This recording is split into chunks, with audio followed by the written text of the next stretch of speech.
conquer life's challenges so we can excel and be upright in everything.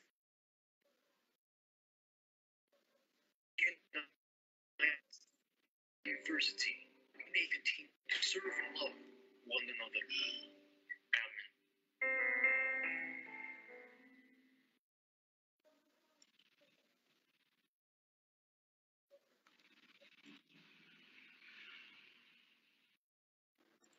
So, good morning again, everyone. I am Annabel Pineda from the FEU Institute of Education, and I welcome you all to this year's The Education Research Forum. Our plenary this morning aims to enlighten us on the future of education research for Philippine basic education and the research direction for teacher education in the Philippines. Now, let us all welcome Mr. Joseph Hintalan, the Department Chair of the Undergraduate Studies from the FEU Institute of Education, for a short opening remarks. Thank you, Ma'am Annabel.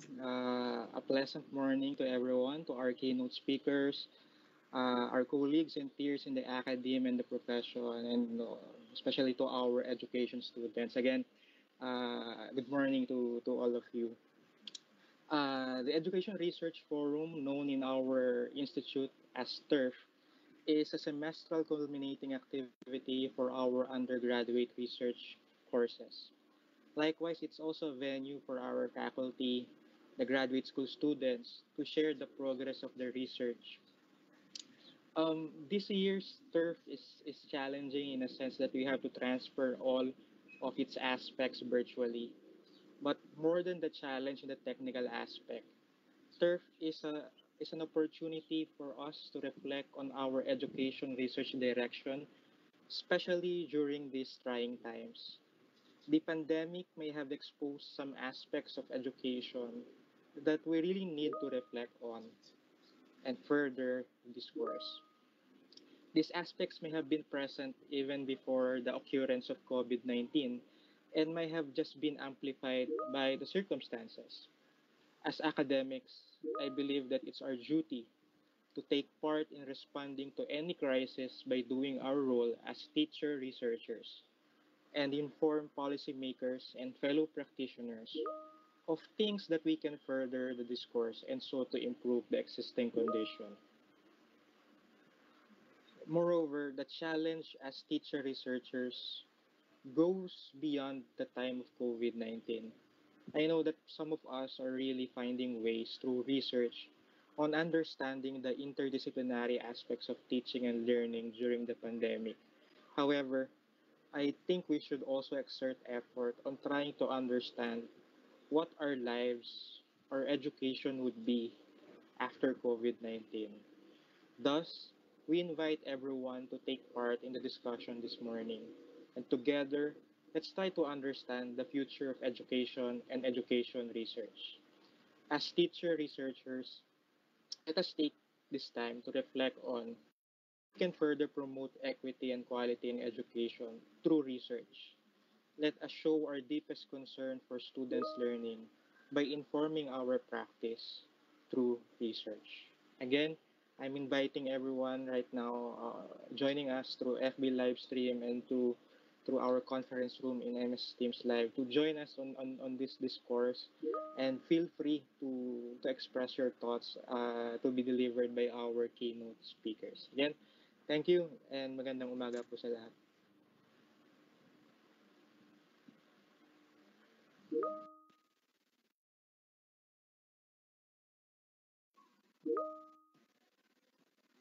Okay, so thank you, Sir Joseph, for that welcoming remarks.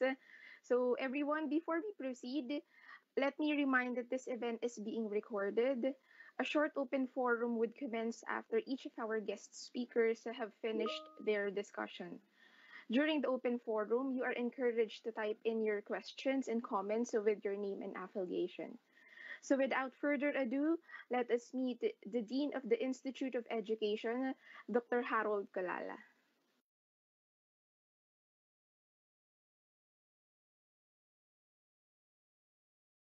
Hello. Good morning, everyone. I am very happy to welcome you to this year's the Education Research Forum. And first, let me thank you for joining us today and all the people behind this event. I congratulate all of you. Um, Although we are expecting Secretary Lenore Briones of the Department of Education, who will be represented by Undersecretary Dr. Diosdado San Antonio, who's the Undersecretary for Curriculum and Instruction. Um, we are having some technical difficulties on their side. So we are hoping that they can be on board anytime soon. But of course, we need to continue and we need to uh, hear the outstanding thesis of our students in the Institute of Education, both the Department of Undergraduate Studies and the Graduate Studies and Transnational Education. I am very excited, personally, very excited about it because every semester we are hearing the best thesis and even our undergraduate students are presenting their work, their semestral, and some of them their 1 year work.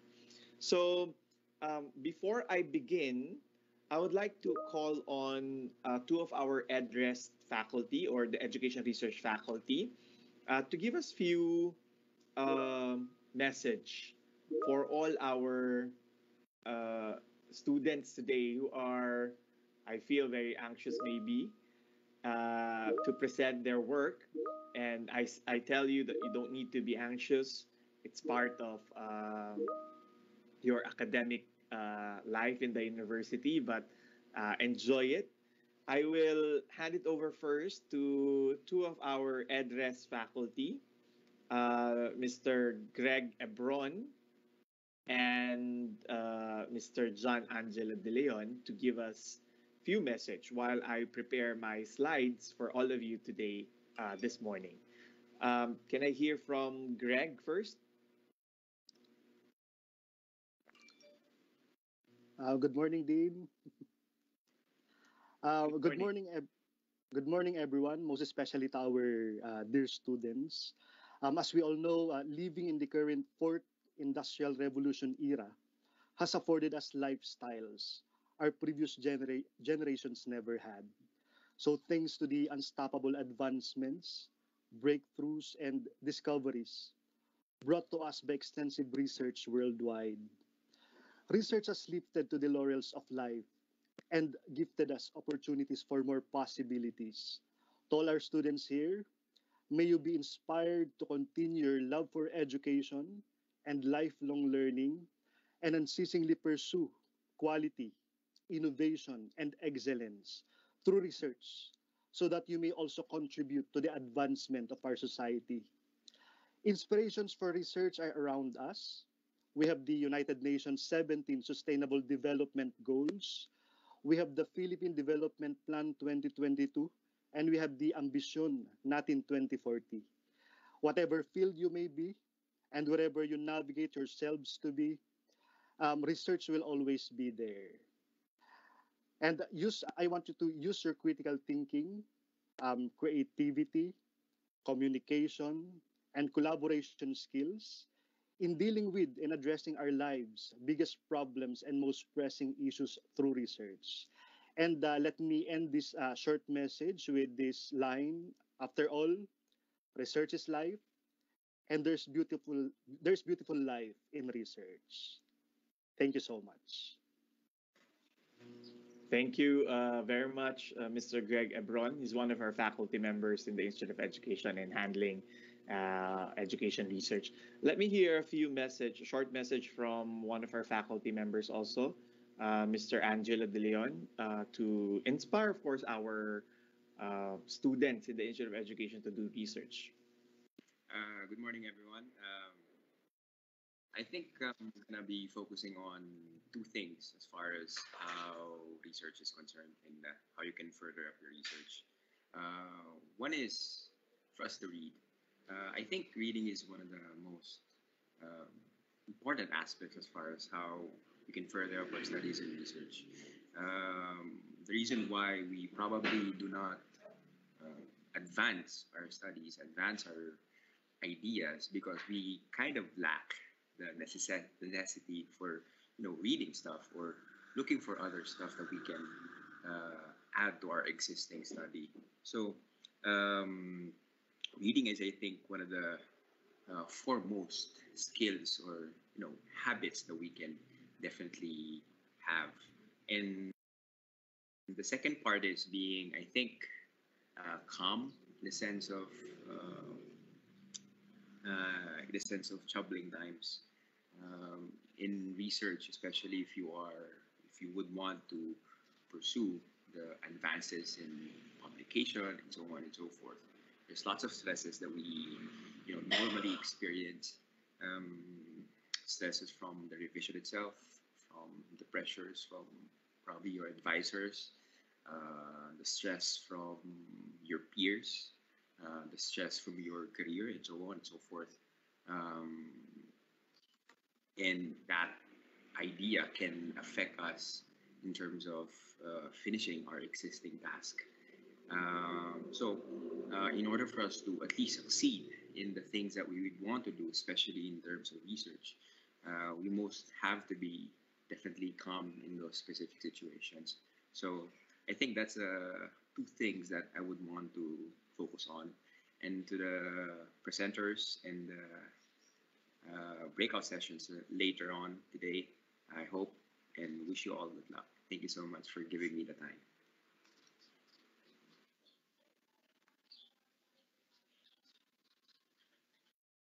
Okay, thank you very much, our faculty, Mr. Angelo De Leon, for giving that uh, motivational message to our students, and of course to Mr. Ebron. Okay, before we move further, I know we are expecting USEC Dado San Antonio and Dr. Jenny Ocson of Philippine Normal University. Dr. Ocson will be coming in very soon, and we want to present this to all of you, since all of you are somewhat new, relatively new in research. There is an important part which personally myself is very interested in understanding. So I am very interested in the idea of research paradigms. And this particular discussion or the idea of research paradigm is actually the most misused in terms of research. Some of the research that I have seen, they misuse the term research paradigm as their theoretical framework or their conceptual framework or even analytical framework. No, there are three kinds of frameworks other than theoretical and conceptual framework. So if you say, what is your research paradigm? Normally, students or researchers, the new researchers, will talk about their research itself. But what is really paradigm? No? So let me start this session or this event by talking about a little bit on the term paradigm. So paradigm has been defined by many researchers as worldviews, what you believe in. No? It does not necessarily mean related to your topic, but research paradigms are set of beliefs that you have within you, and it is a combination of different beliefs coming from your own background, your own culture.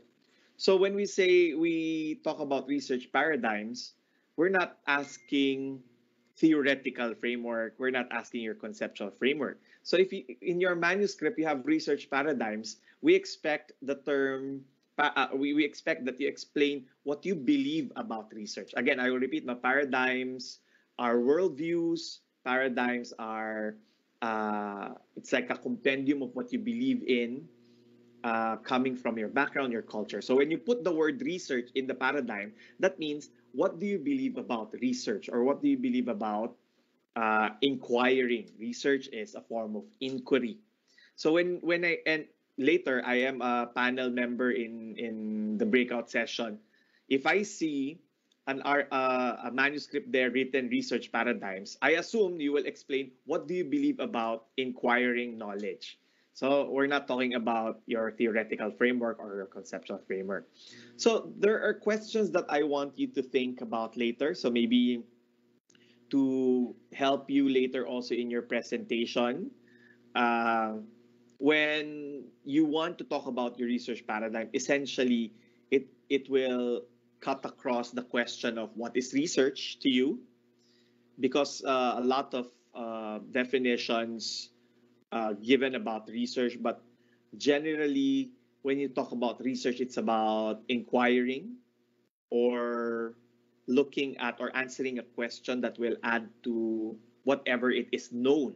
No, whatever it is known, you want to add to that. So what is that idea of what is known? Normally it can be equated to what is knowledge. No? So when you ask the question, what is research, what is knowledge, these are very difficult questions to ask. No? But as a researcher and a starting researcher, I think it's important you start asking yourself, what do you do in research? What do you do in research? So what led you to your research interests or topics? Kasi these questions will lead you to answering your research paradigm. Because if I ask you, oh, what led you to your research interests or topics? If you say, because my advisor asked me to do this. No? Or I am very interested to this because I live in this environment. When I see this every day, it's a phenomenon that I want to understand. So that's a good way to answer this kind of question. Or which aspects of your identity influence your research interests or topics? This is the last bullet will help you understand what research paradigm is all about. It's about your identity, what you believe in terms of a particular question or a particular context within your area. So this is the basic notion before we start. There are two main approaches to research. So I did not use here, there are two main methods. We are using this, there are two main approaches to research because a lot of literature now, methodological literature, that quantitative and qualitative are actually approaches. And there are several techniques within the quantitative approach or qualitative approach. But some literature will say, okay, quantitative method yan, qualitative method.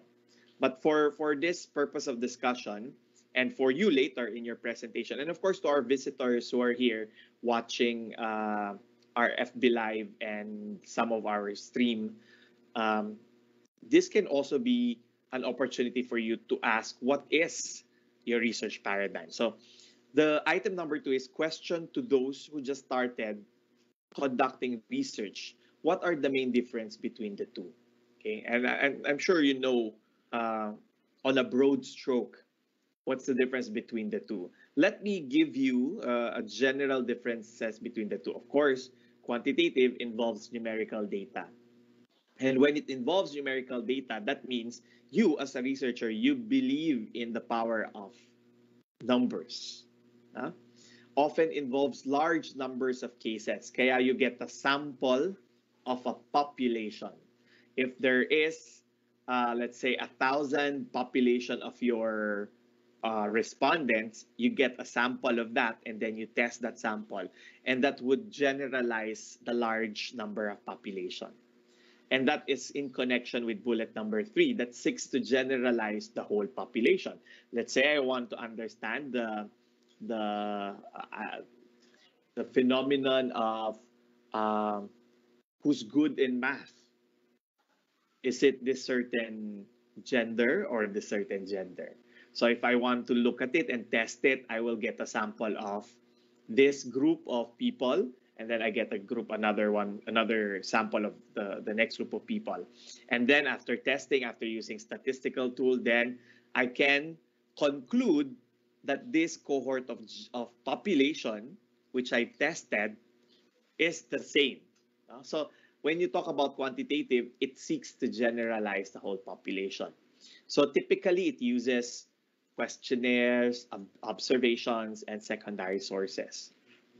But for qualitative, it generally does not involve numerical data. It's about understanding a particular phenomenon and understanding deeply a group of people. So generally involves small numbers of cases, So if I want to talk about the case of adolescent Filipinos in the urban setting, so it's not just to generalize the whole adolescence in the urban community, but to understand a select few number of cases.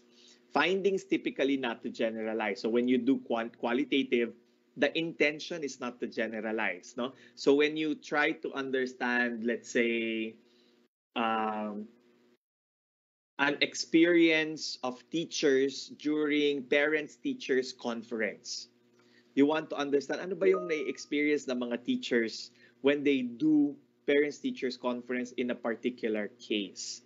So you want to understand that particular case and not to generalize all the teachers' experiences during parents-teachers conference. So when you do qualitative, we don't generalize it. Now, it is informal. Unlike in quantitative, it is a structured questionnaire.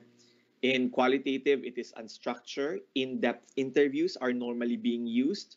You're observing your participants. For example, so you write the diaries, you write journals to understand the observation.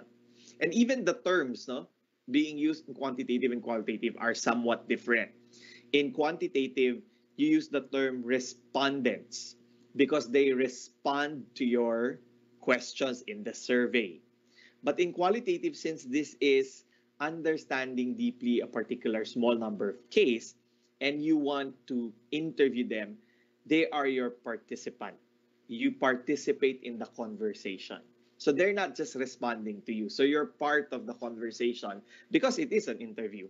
But if it is a survey questionnaire, you're not actually part of it. The most that you have in that participation is writing the question of your survey. So you call them as your respondents. Now, they respond to you. So for qualitative, be very careful also in the use of the terms.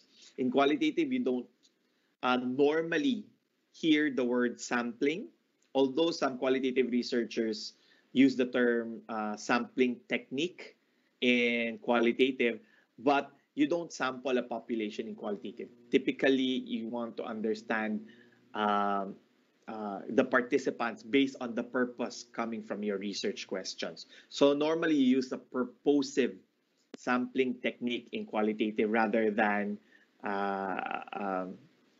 different sampling techniques in statistics. Okay. So approaches to research and research paradigms from a philosophical perspective, since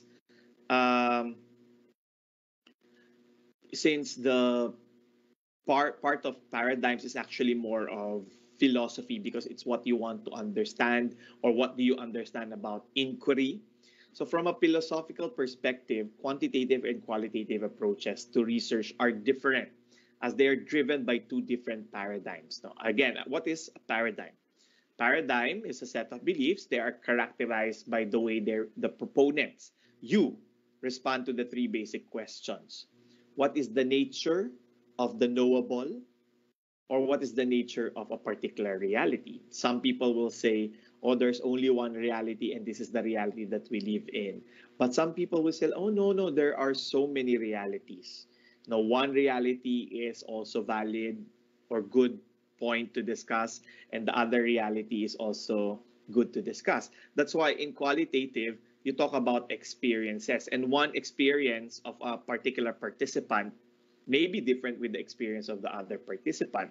But in quantitative, regardless of who the participants are, it's the same. So the idea of quantitative is really looking into just one reality.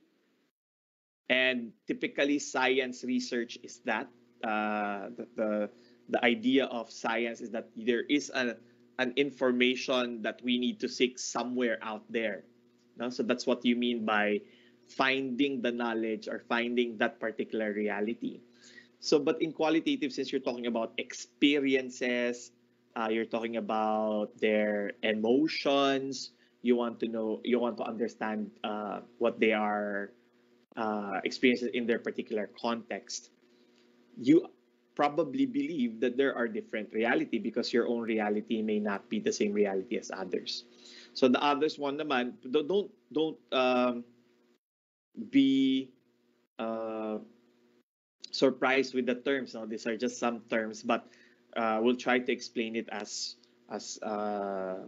easy as possible, as quickly as possible. The other term is what we call epistemology. What is the nature of the relationship between the knower, you as the researcher, or and what is knowable, or what the knowledge is out there? Are you there separate from the knowledge that you're seeking, or are you part of that knowledge and you build that knowledge together? So kung napapansin nyo, this idea of epistemology is that your relationship to the knowledge that you're inquiring. For example, in quantitative research, if you choose a sample, you give them the survey, you don't actually ask them about their emotions or experiences. You ask them several questions, and that would mean something that you will test, something that you will hypothesize, something that you will understand by the use of statistics. And you are detached to your subject. So you give them the survey instrument, you actually don't question them anymore. Now, this is typical quantitative research. But for qualitative, you ask a question, coming from that answer, you ask again, you probe coming from that answer. So that gives you more time to know the particular participant. The last one is methodological. So how should the inquirer go about finding out knowledge? Okay, so there are very few slides that I have here, but we'll just go to this very quickly as Dr. Hoxon in a while will be joining us to give us idea of what is research in basic education. So that's something to look forward to. Okay, so what are research paradigms? It provides guidelines and principles concerning the way research is conducted. This is nothing to do with your topic. It has nothing to do with your theoretical framework or your conceptual framework. As a researcher, when you believe that you are subjective, then therefore you believe that there are multiple realities. So different people, different realities, different contexts.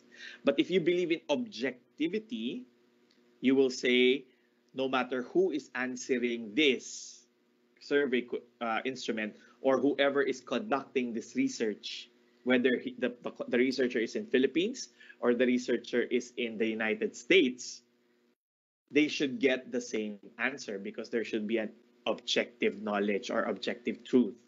So ang mga scientific researchers natin, let's say for example, they're looking at for the vaccine for COVID-19, whether it is being done in the laboratory in the United States or laboratory in China or laboratory in UK or laboratory in Russia, they should get one vaccine. It's not a vaccine for Asian people. It's not vaccine for European people. It's not vaccine for Chinese population. It's not that, because there is one truth, one reality, that there should be one vaccine to combat COVID-19. So wherever they are, there should be one protocol in making the vaccine, So the researcher has nothing to do with the result of the vaccine. They will test it, and if it will help, let's say 94% effective, that would mean if it's being used by anyone in the world, whether you're Asian, you're European, you're anywhere, it will yield on the same result of 94% effectiveness. Now, if you are in that kind of research, but if you believe that there are multiple realities, normally social science researchers, you want to understand the experiences of Filipino OFW with family raising in Japan. Is certainly different experience with an OFW experience raising a family in Australia. Certainly different with the experiences of OFW raising a family in India. So you cannot make a generalized statement that, oh, all OFWs raising children outside Philippines experience this way. You cannot say that. No? So mostly it's being done in a qualitative way. So that's how I explain research paradigms. So there are two dominant paradigms. We call it positivist, mostly are objective knowledge seeker. Interpretive is someone who talk about multiple realities, who believe in different realities. Okay, so here's just some, if you have time, you can screenshot this to further understand, but let me just quickly talk about this. Ontology, for the positivist, ito yung mga objective, a single reality exists, it is measurable, but for an interpretive paradigm, it's multiple, contextually situated. Kagaya ng sabi ko, you cannot generalize the experience of an OFW family, an OFW raising a family in India, in Australia, in China, in Japan. They have different experiences. So they are multiple, and you have to understand this kind of contextually driven information. So for this paradigm, the positivist, your relationship, you are objective, you are far from the subject, it is value free. So the researcher is detached to it. Kagaya ng explanation ko kanina, the scientists who are making the COVID-19 virus, COVID-19 antivirus or the vaccine, it doesn't matter who's the researcher. You know, if they do it in the laboratory in US, they should have the same result in the laboratory in Russia if they're following a specific protocol. Kaya ang quantitative natin, mostly protocol-based. No? You follow a certain protocol. But for qualitative, it's not protocol-based. It's about going on deeply and asking more questions to understand a specific experience. Okay. So just to summarize it, here are the idea of research paradigms. If you're a positivist, you believe in positivist, you believe in universal truth, law, researcher seeks objectivity, you're detached to your subject. The world to be researched is external, deductive, quantitative methods, similar to natural science. Okay, for critical or interpretivist, it's idea of multiple realities, researcher accepts subjectivity. You don't claim to be objective here, no? Okay, you don't claim to be objective. Researcher engage with research subjects, inductive in nature, qualitative methods common. Okay, so I will stop here because this is just a very quick information later for you when you present your research. Now, it gives you more idea when you justify your research to your panel of commenters. Now we have panel of critics later during the breakout session. So if you have question, we'll answer that later. And I believe Dr. Jenny Hoxon is here and she's ready to present a very exciting presentation about basic education research or teacher education research and what would be the future for this for all of us in the teacher education. Thank you very much, and I'll give it now to Annabelle, to our host, Miss Annabelle.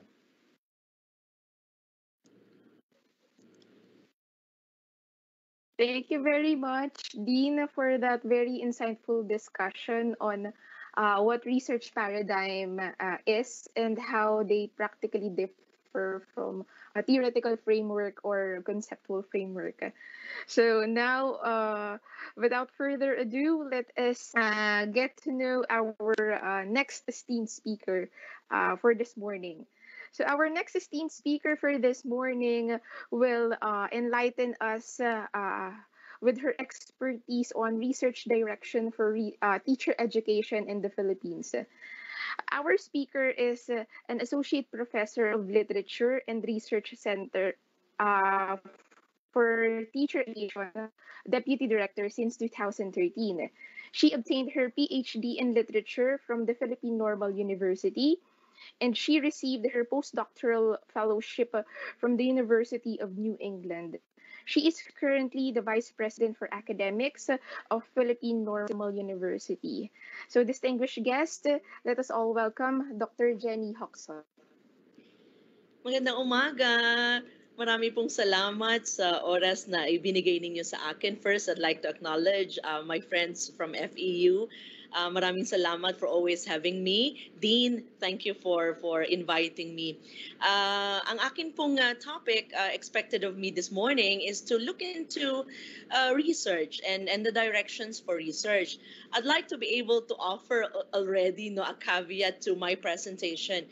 My approach to research is really my background, my work, the work that I do at the Philippine Normal University. The theoretical aspects of it were presented by Dean and his team earlier, and those are integral part to the understanding of research.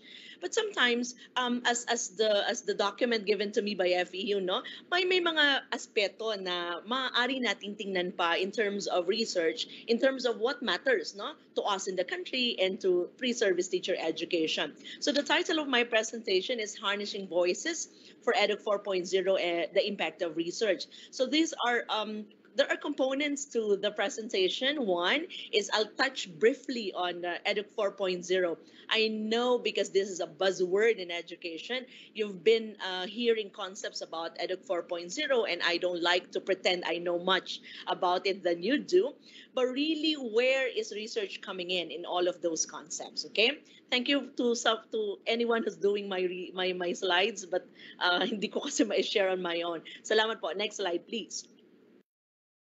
Okay, I'd like to begin with this, and I'd like to point out that I am a researcher by practice, but there is just so much research in the world that sometimes there is a misalignment on what we do and what is needed by the world.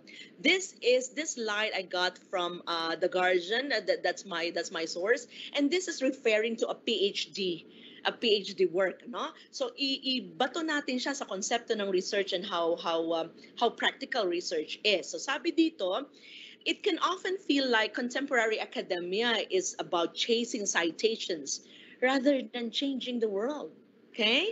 Because if our lives is evidence-based, edi sana mas maayos ang ating pamumuhay. I'll give you a very good example.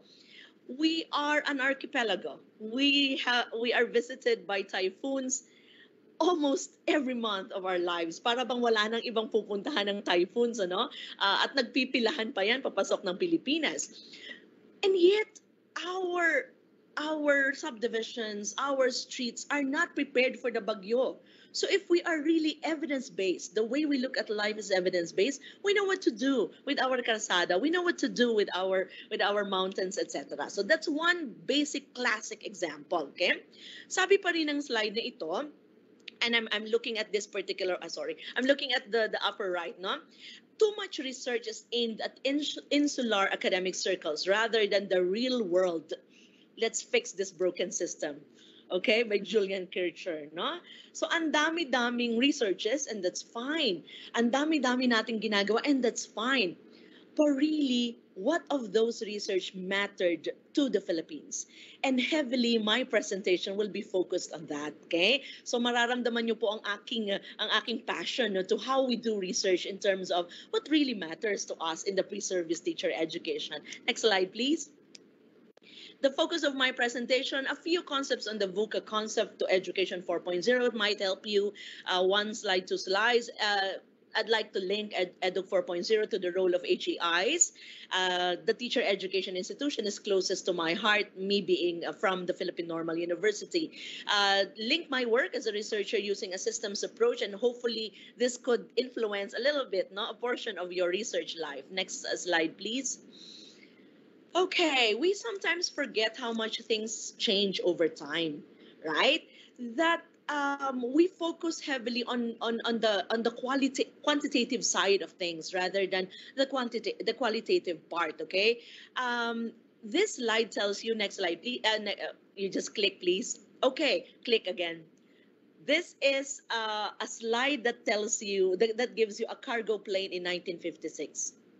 1956. Okay, and this is transferring a 5 MB IBM hard drive in 1956. Today is just 2020. But look at how things have changed. Click, please. Right now, a 256 GB iPhone is more than 51,000 times that.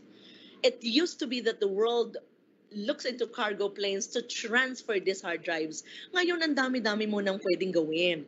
So to actually function in an old context of education is a grave sin to the Philippine students and to the Filipino students and to the Philippine education system, no?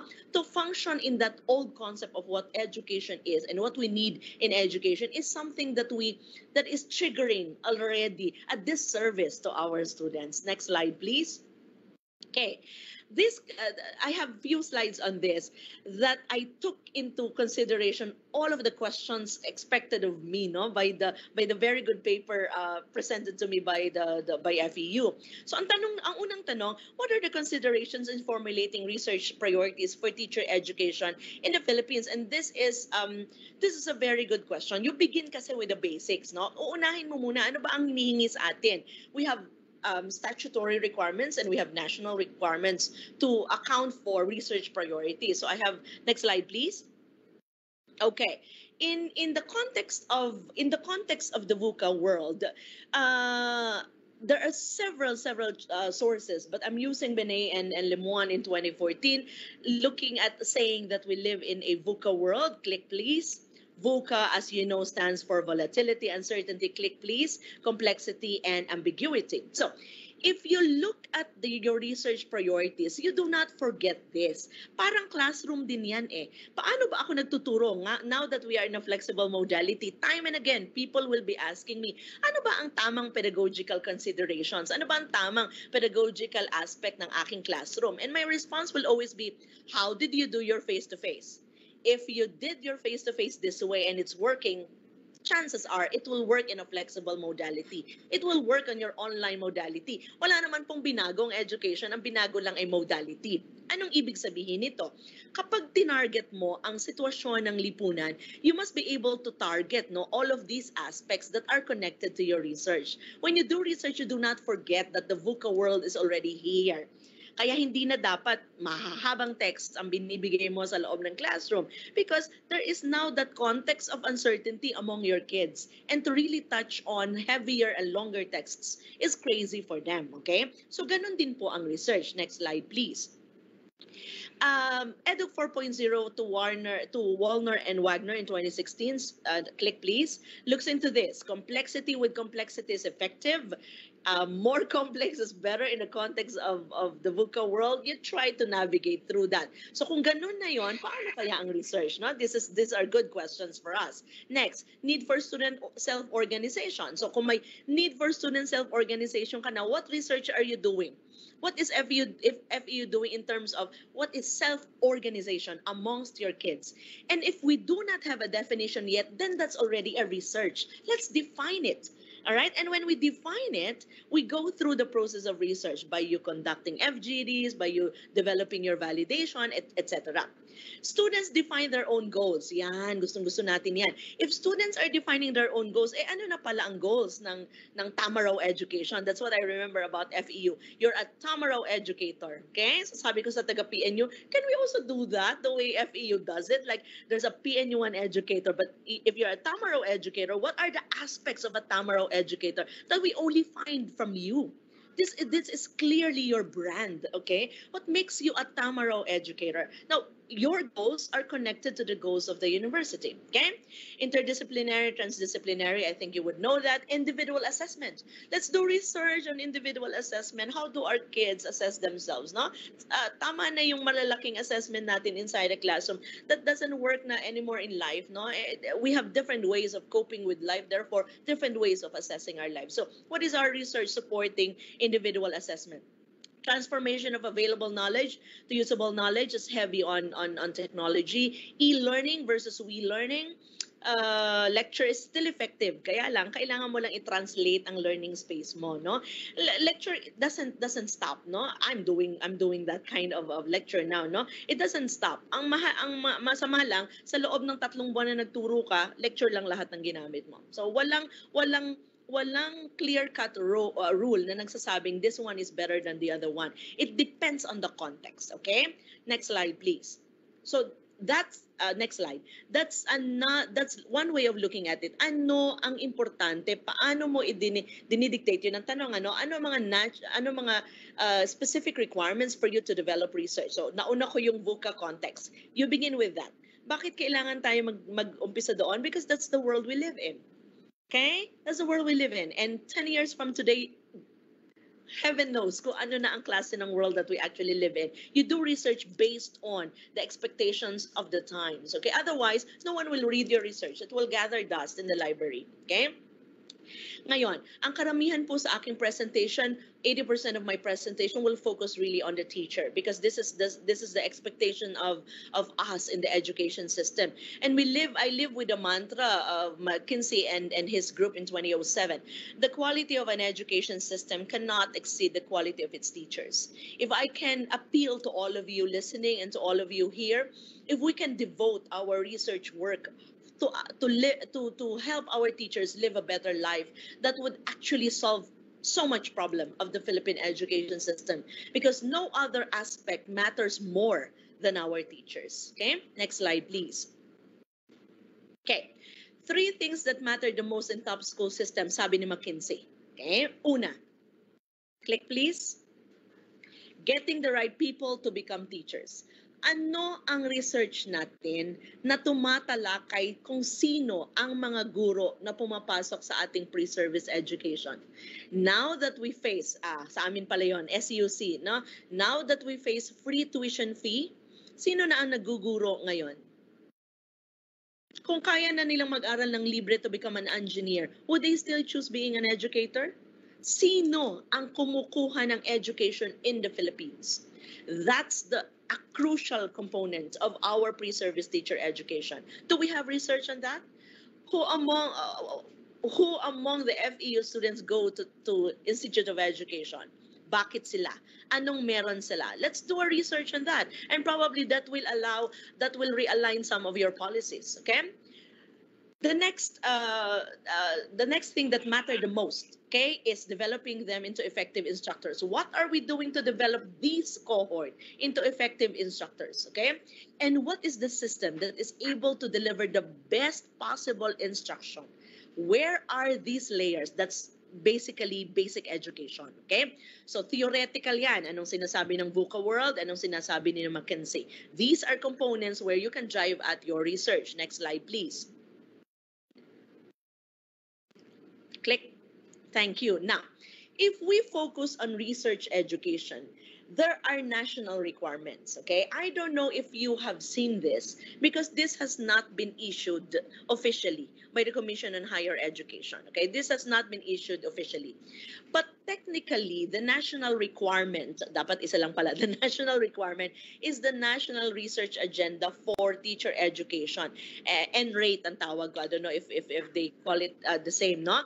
Dapat, inirelease nila ito ng 2019 to 2023. Kasi ang coverage ng 2019 to 2023, I don't know if they did. I don't think they have issued this officially. Okay? Dito mo sana i-adjust ang institutional agenda mo. Naka-anchor ka kasi technically ang role ng Commission on Higher Education for us is to set those minimum requirements up there and then we go down below. That's a beautiful engagement kasi that there is someone that sets it's officially nationally and then we go below, we contextualize to our needs. Pero dahil walang setting, then we're at a loss. Okay? So baka kailangan na rin nating makita ang accountability. Let's make people accountable for where we should be doing. Ito tayo, isip tayo ng anong research component, but really there must be someone that sets it up there eh. And there is a national research agenda for teacher education. But this has not been issued and we ask why, okay? This is where you set your institutional agenda. Okay? Now, in the absence of NRATE, what do you do as an institution? Where do you set your agenda? technically, when you set your agenda as an institution, that's where your faculty sets naman their agenda, no? And your students. Okay, so kung meron na yan, good for us. Kung wala pa yan, then we're at a loss. Then we develop more, no, of our agenda. Next slide, please. Okay, some considerations. And now I'm going to my passion, no? Some considerations. In 1991, we already had the Congressional Commission on Education, or the EDCO. They talked about declining quality of education in the country in 1991. And this is by the late Senator Edgardo J. Angara. And among the recommendations in the report was the strengthening of pre-service teacher education in 1991. Okay? The report also said there's inadequacy of trained and effective teachers. Right? Recent assessments, I'm talking of the current now, show that a large majority of TEI graduates are inadequately prepared to enter the profession in terms of content knowledge. That's a research we did, no? I led that research. And now with the COVID situation, no teachers find themselves in greater need of help, in greater need of support. So anong ibig kong sabihin dito? Mula noon, alam na natin ang problema. Pero hanggang ngayon, sinusolusyonan pa rin natin. Why? Because we veered into other directions in teacher education. So we focus on pre-service, and I am one with the FEU in pushing for ensuring that we have available data to ensure that we have support for our pre-service teachers. Why is this important? The pre-service teachers are the one going to the profession. Sila ang magtuturo. Hindi naman yung nasa basic education, too late na pag sila pa ang tinrain natin. We have to ensure that the pre-service teacher education is doing a robust work to ensure that our teachers are prepared to enter into the profession. So ito po, EDCOM report yan in 1991. Let's do a study. Ano na kayang nagawa natin from the EDCOM report? So ayan na, ang dami ko nang binibigay na possibilities of research component. What have we done as a country, as an institution, and as a group of educators? Next slide, please. Okay, second question na tanong sa akin. How do changes in social, economic, and environmental conditions like COVID influence the research direction for teacher education? Magandang tanong, maraming sagot, okay? Kasi depende sa kung anong anggulo ang tinitingnan mo. Ang ever-changing world is connected with where we are right now, and that's the postmodern aspect of the world. That's the VUCA world. The COVID is a challenge, and the good challenge, and it's a good challenge. Sabi ni Winston, baka mali ako nang na-quote ko pero si Churchill yata yon na nagsabi ng you do not allow a good problem go to waste. You have to be able to find good things, no, in all of the good problems. Okay, next slide please. So ang sagot ko po dito ay ito. Sabi ni Darling Hammond, paano mo sasagutin yung magkaroon tayo ng directions in this world? Sabi ni Darling Hammond, piecemeal teacher development policies not connected by a common vision are roadblocks to teaching and learning. What's needed is a cohesive and comprehensive approach aimed at aligning policies and incentives for recruitment, certification, preparation, induction, and professional development. Tayo sa pre-service teacher ed, ang focus natin dito yung preparation ng ating mga pre-service teachers. So, ang tanong sa atin ay paano ka nagsaset ng research directions in an ever-changing world? The answer is this: do not get out of that common vision. Kahit pa anong mangyari sa mundo, pag may common vision ka, kung ano dapat ang tinatarget ng pre-service teacher ed mo, you are fine. We are fine as long as it's there. It's that common vision targeting at one common goal. And how do we achieve this in the Philippines? Next slide, please. How do we ensure that all our efforts are linked, standards, and click systems approach? And how do we do that? Next slide, please. Okay. This is a product of a work that we did at the Philippine Normal University, specifically the Philippine National Research Center for Teacher Quality. This is the Philippine Professional Standards for Teachers. 3 taon na po itong inadapt ng Department of Education, 4 na taon, going on 4 years na po. Ang direction po sana is that this becomes your core, okay? This becomes your core, right? And you have several components to address all of these core. Ang sinasabi ng Philippine Professional Standards for Teachers is that it is your standard, it is your outcome by which you approach teacher education. Right? Ibig sabihin kailangan na ta-target ng ating mga pre-service teachers ang 37 indicators ng PPST in the beginning career stage. Now, why is this important? Because whatever else you give to our teachers, they will not be misled on anything because there is one focus, there is one strand, okay? Sabi ni Darling Hammond, you cannot have a piecemeal professional development amongst our teachers. Kahit ano pang dumating na trahedya, as long as you have one core. Ang tawag namin dito ay anchor. As long as you have one anchor, that where you base all of your system, you'll be fine. Okay? I'm sure you did your study on PPST. This is a standard. Ibig sabihin, if you now develop teachers, English teachers, you might have additional input to them. But this is what we expect of the professional teachers. There are 7 domains, 37 strands, 37 indicators. If you need further assistance on PPST and how it should help you in your curriculum, we did that already with FEU. You've aligned your curriculum with the professional standards. Next assignment for all of us is to align our practice, okay? How is the experience ongoing? Because the classroom is okay. It's addressing PPST, but when they go into the practice, when they go into not only practicum, but when they go a practice, for example, assessment, do they follow the expectations of the standards, okay? Because the PPST sa assessment, hindi lang siya gumagawa ng assessment, pero paano niya inire-report yon? So may practice ba? Paano nila nare-report yon? The most important part of PPSC right now for the ongoing crisis is inclusive education. How do we ensure that your students are still learning in a difficult circumstance like the COVID-19? Okay, next slide, please. Alright, bakit ang PPST ay importante na maging anchor natin? At this is an example of anchor because it allows you to develop recognition, affirmation, opportunities, and growth. And when you talk about all of these, nasaan ang research component dito? You're looking at how PPST is helping your kids develop the recognition and the growth that they need. Si DepEd, ang research na ginagawa niya ngayon ay paano na i-ensure that there are logical opportunities for our teachers at ang naging resulta na niyan ay nabago na ang teacher positions, no? Dati teacher 1 to 3, ngayon ay lumawak na teachers 1 to 7, master teacher 1 to 5, etc. Okay, next slide please. Okay, laktawan ko na ito. Next slide please. So nasaan ang research component? I'm almost done. Nasaan ang research component sa aspeto na ito?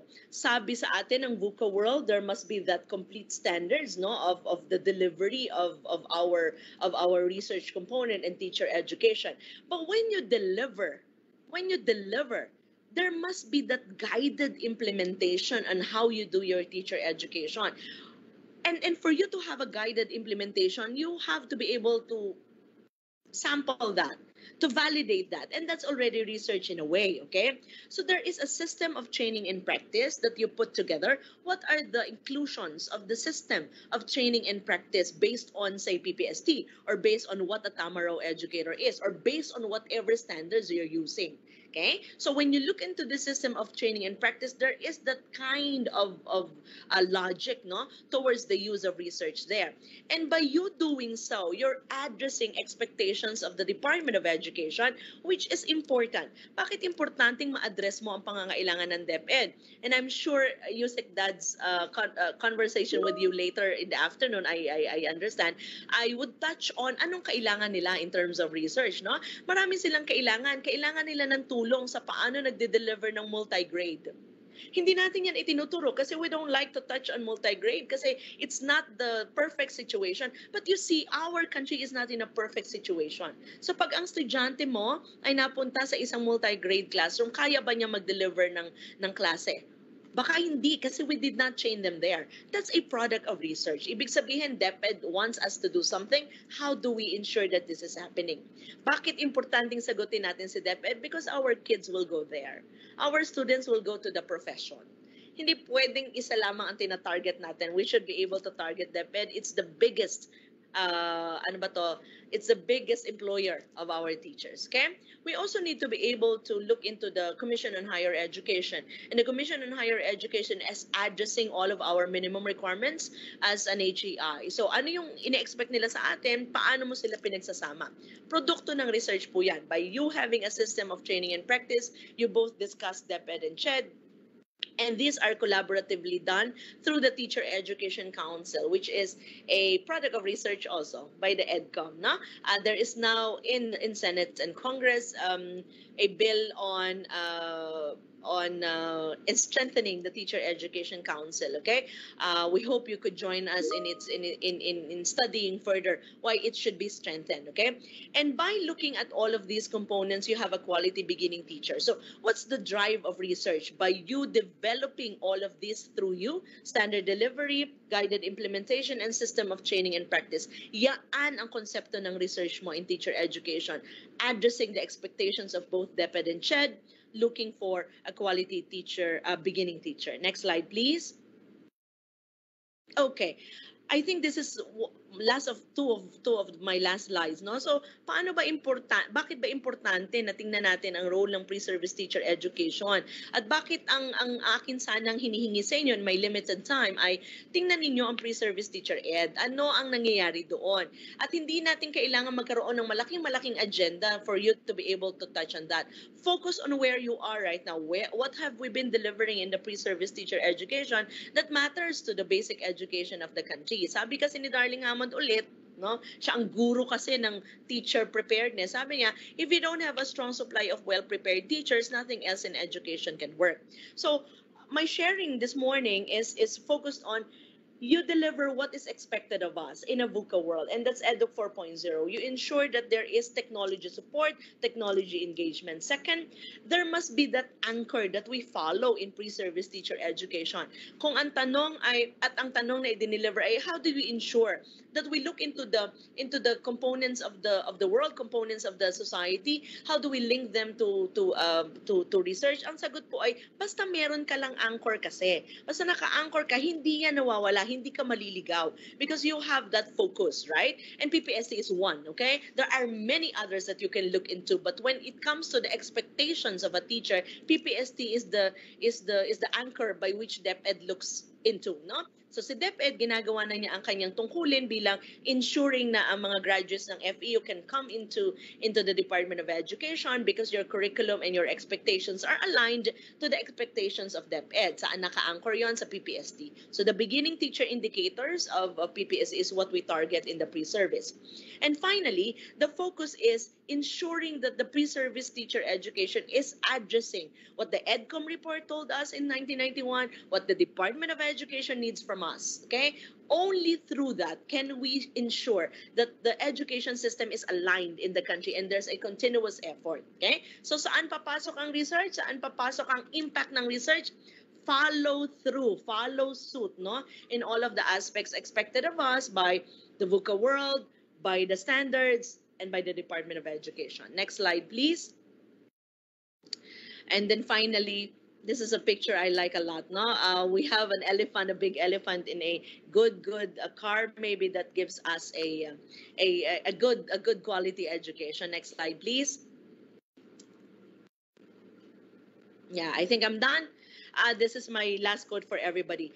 I'm open for questions. Maraming salamat, everyone.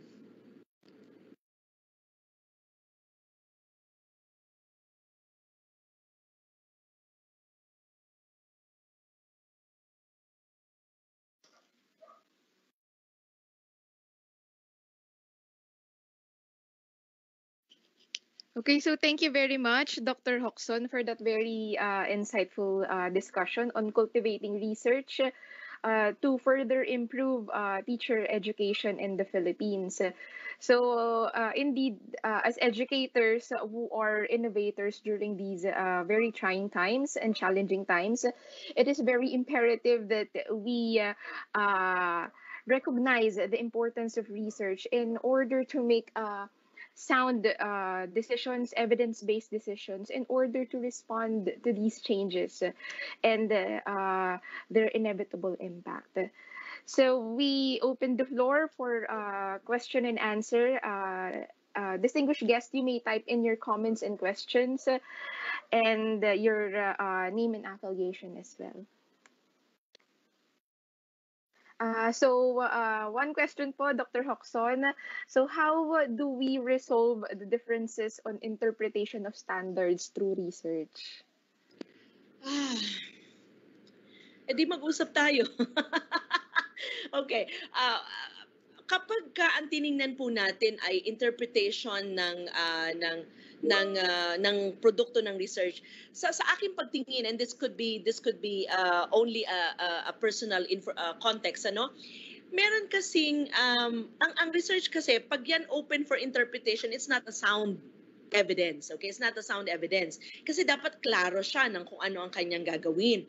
Baka ang tanong sa atin ay for example in PPST, ano, the PPST is worded as an outcome, okay, but we got information from the field na iba-iba ang interpretation. Then it would mean only that we do not have context of quality. Kaya tayo nahihirapang ipakita siya, bigyan siya ng evidence kasi hindi tayo sanay sa ganung larangan ng kalidad.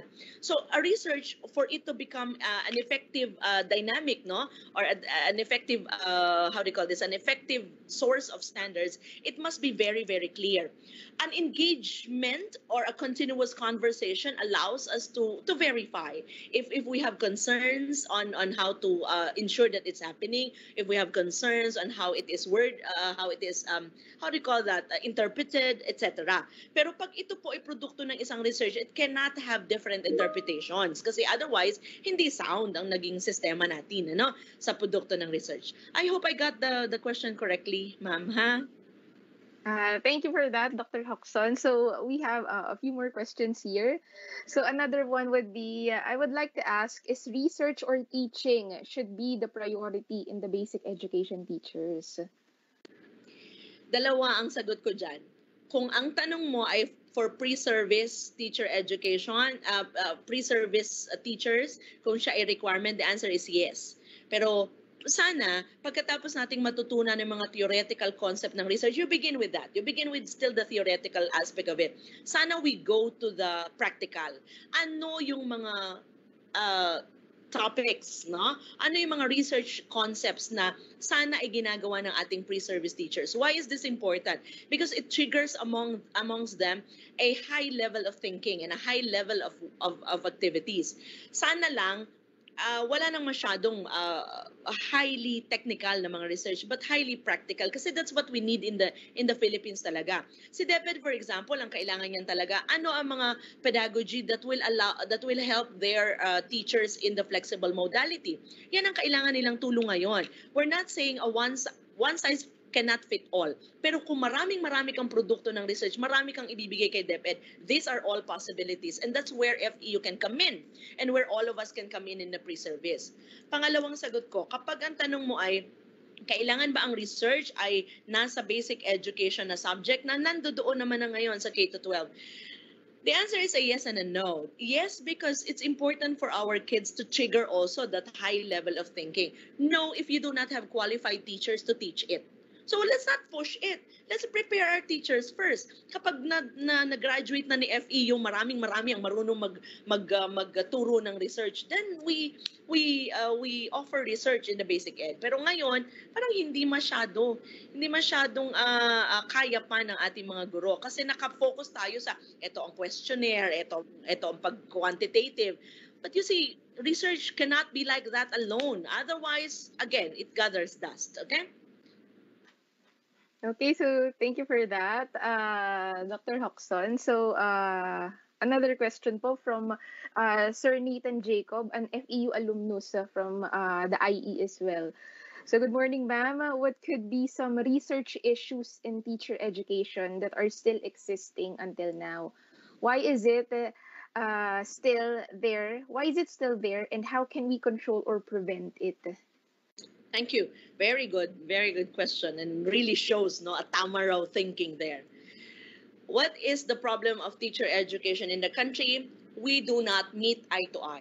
We sit together in one table and we ask ourselves what is quality teacher and what is quality education in the country. I bet you a peso isang linggo na hindi pa tayo tapos. Because we have not sat down and linked our work with each other. We have three big government agencies that follow the recommendations of EDCOM, Department of Education, Commission on Higher Education, and TESDA. Have they sat down and talked what teacher education should be? Anong hinihingi ng DepEd na sinasagot ni CHED? O baka hindi niya sinasagot. Anong expectations ni Department of Education sa mga guro niya na dapat ay nasasagot ng pre-service teacher education? The problem with the country is because our teachers are not prepared. That's the truth. Our teachers are not prepared. Why are they not prepared? We did not prepare them well. And that begins in pre-service teacher education. Talagang tayo yan. Talagang tayo yan. Then you ask me naman a question. But those who are coming into to pre-service teacher education are those na product naman ng basic ed na medyo may problema din tayo. So it's a domino effect. It's a classic example of a chicken or an egg. But we begin, that's our space in education is pre-service teacher. So we begin there. Pag napag-graduate natin yan ng continuous na maayos, magpapagraduate naman yan ng mga batang natuto ng tama. At pag produkto sila ng basic ed, papasok naman sila sa pre-service teacher ed. So it's a complete cycle, okay? So yan ang problema ng ating education. We have not really ensured that there is that link between how we do things and how our basic education is expected to be delivered, okay? Why is it still there? We have not.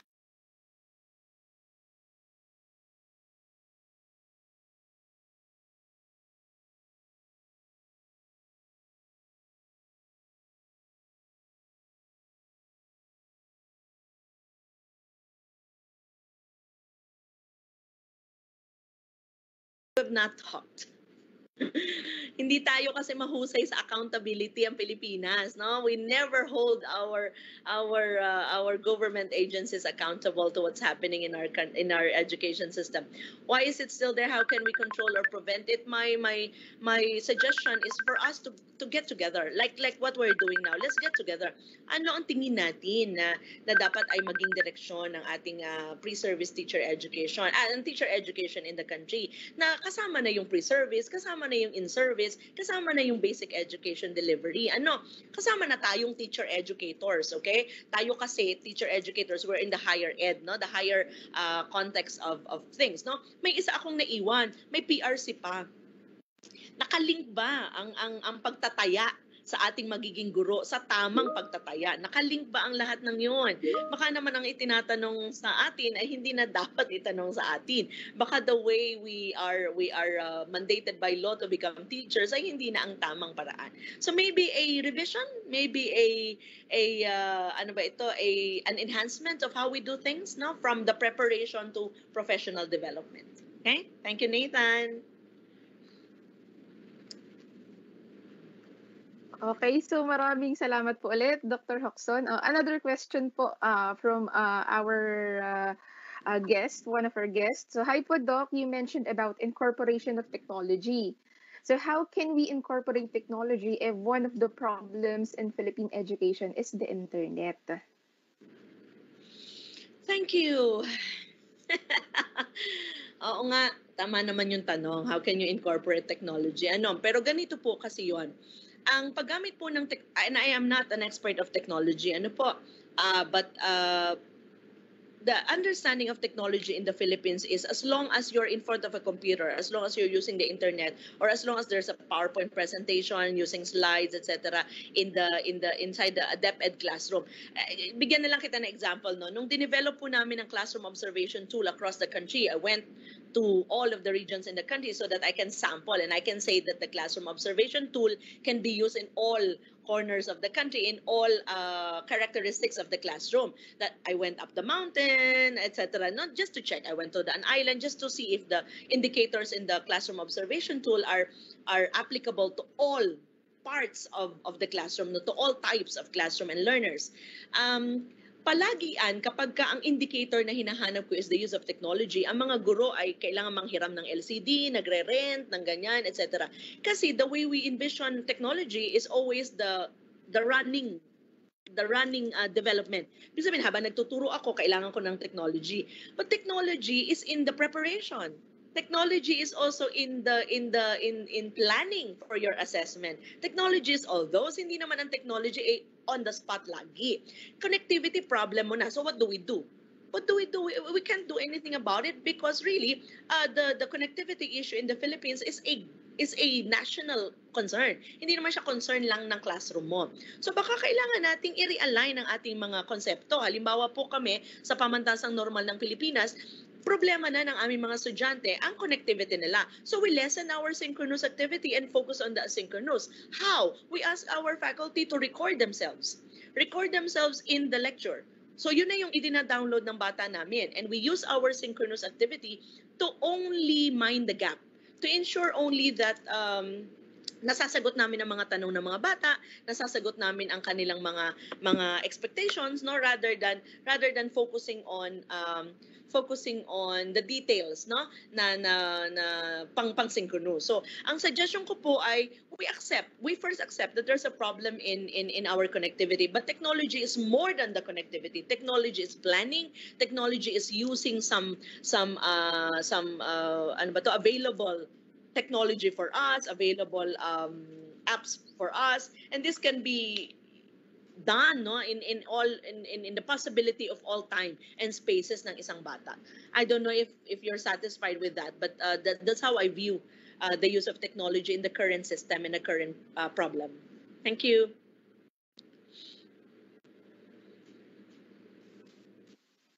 Okay, so another question po from Don Honori State University.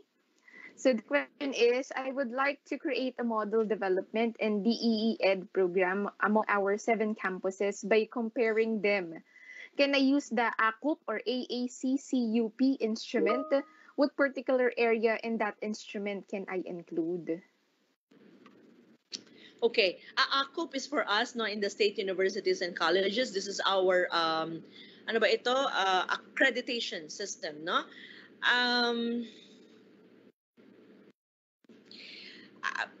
I need more information in this question. When you say model development, I think you're talking about there is one standards that you follow in all of the BE Ed programs in your 7 campuses. If that is your direction, sir or ma'am, my suggestion is everything in the ACUP instrument. I think everything.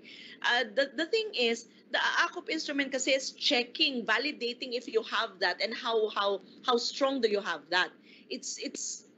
It's not the preparatory side of it. Ibig sabihin, hinahanap na niya yung dulo. Ang expectation niya, na i-prepare mo na, nagawa mo na. Hinahanap na lang niya, meron ka ba nito? Kaya mo ba itong gawin? How strong are you in this? Is your faculty strong enough to deliver this, etc.? There's a link to the system, okay? So my suggestion po is you look into the entire ACUP instrument and see how you're doing the modeling, okay, across the system. Ang caution ko lang po is that modeling is always good. It's always good.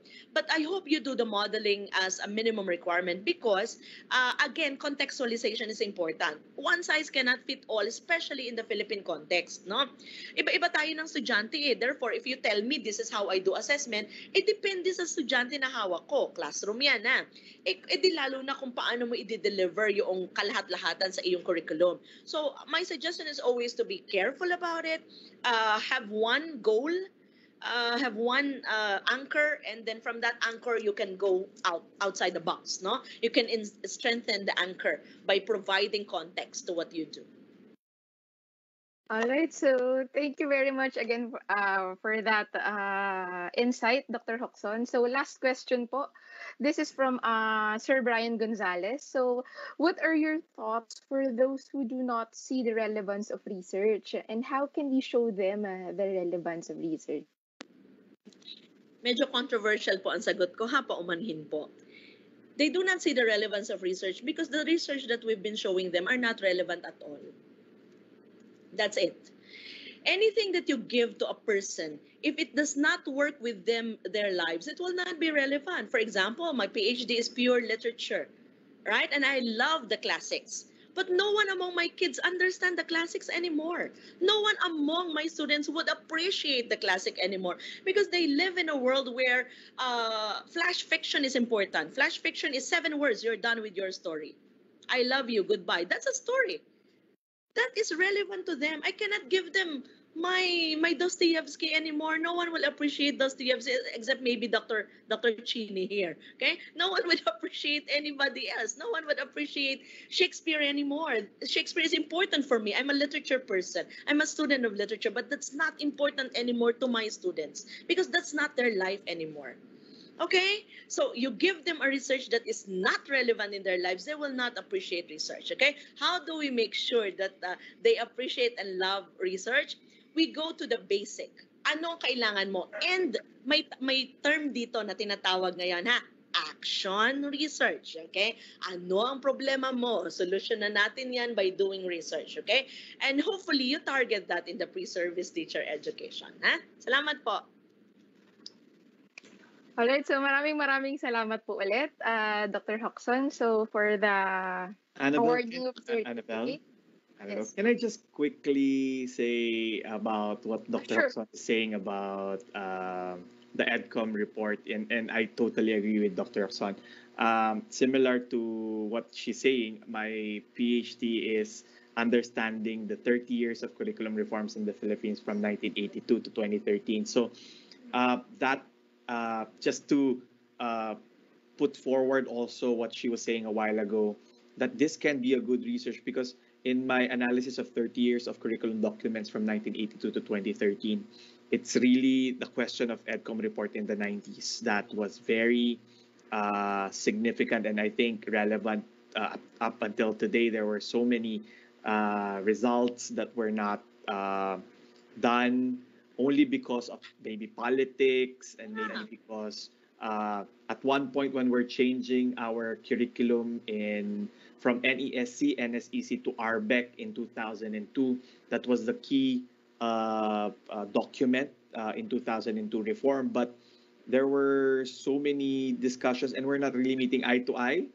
The idea of putting together 5 core subjects in basic education: math, English, Filipino, science, makabayan, and that was a very, very big discussion of putting that into 5 major courses. So I agree, maybe for our future researchers and researchers now, this is an opportunity for you to look into that document and why was it not addressed, and should we still address it up to today? And Dr. Hoxon and I are saying it is important to look at it again.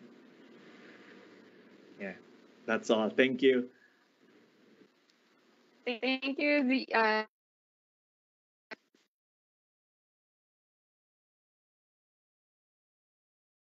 Alright, so now let's have the awarding of certificate. Speaker 2.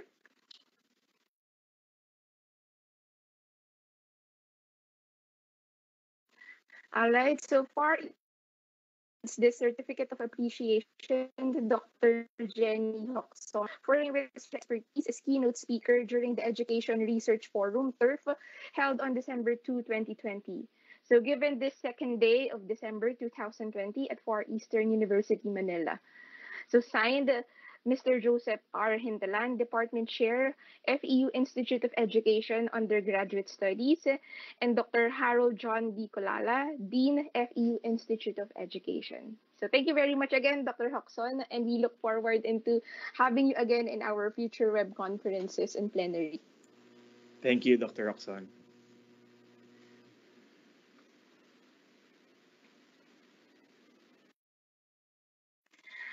All right, so to deliver a very short message to our student researchers, let us now have Mr. Gregorio Ebron and Mr. John Angelo De Leon, our esteemed faculty members from the Institute of Education. Yeah, I think Annabelle, they already presented a while ago. So we will move now to our closing remarks. Okay. Thank you for that, Dean. So our humble program comes to a close, so we will be having our next faculty to deliver the short closing remark. But just a reminder for everyone, USEC Diosdado San Antonio will be uh, delivering his talk later at 4 p.m. So a new link will be sent to our guest attendees for the new link. So later, 4 p.m. Dr. Yusek Diosdado San Antonio will be delivering his talk. Okay, so now let us have Mr. Jason Cruz, a faculty member from the Institute of Education, to give us a short closing remark. Hi, good day, everyone. As we close this semester's third plenary session of the Education Research Forum, I would like to first thank our keynote speaker, Dr. Jenny Hudson, the Vice President for Academics of the Philippine Normal University, who underscored the central and massive role of research in Edu 4.0. Dr. Hudson, you made this first not only special but also memorable with your insights. I would like to congratulate the Institute of Education for this initiative. Thanks to our Dean, Dr. Harold Colala, and his team of academic managers, Sir Joseph Hintalan, who is on top of this activity. Congratulations. Lastly, I have to congratulate this semester students, researchers, together with their mentors for having come up with interesting and timely research. This school day activity is so indicative of FEU SWAT to cultivate a research culture among our constituents. May the good Lord bless us all. See you all in the afternoon plenary session of parallel session. Thank you, Dr. Jason Cruz. Nice to see you again. Okay, so again, on behalf of the FEU Institute of Education, we thank everyone for joining us this morning. And we hope to see you again later this afternoon for our closing keynote. And we hope to again see you as well in our succeeding webinars and plenary. Again, so this is Annabelle Pineda, and we all have a pleasant day ahead.